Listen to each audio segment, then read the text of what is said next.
আচ্ছা, ওই আমরা আসামি গ্রেফতারের ক্ষেত্রে অনেক ধরনের টেকনিক অ্যাপ্লাই করি, ঠিক আছে?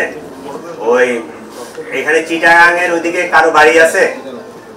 চিটাগাং কেউ আছেন আপনারা?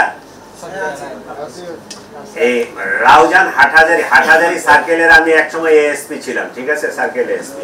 তো ওইদিকে ওই যে স্কুলের বাচ্চা টাচ্চা খুব অপহরণ হইতো, অপহরণ হয়ে যায়, নিয়ে যায় জঙ্গলের মধ্যে রাখে, আর টেলিফোনে চাঁদা চায়।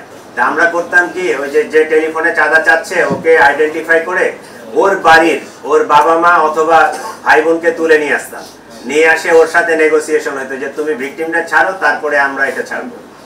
আমরা অনেক সময় অনেক টেকনিক অ্যাপ্লাই করি। এইটাও একটা আমাদের টেকনিক ছিল। তার ফ্যামিলির উপর ওই রকম চাপ ছিল যে ওরে আসে যদি আপনারা না দেন, আমাদের কাছে হস্তান্তর না করেন, তাহলে আমরা কিন্তু আপনাদের ফ্যামিলি মেম্বারদেরকে অ্যারেস্ট করবো। এটা আমাদের একটা পার্ট, টেকনিকের পার্ট। ওরা যে এমনি স্বেচ্ছায় আসে ওই হস্তান্তর করছে বিষয়টা এরকম না, এটা একটা পুলিশের টেকনিকের একটা অংশ। অনেকটা বাংলা ছবির সিনেমার মধ্যে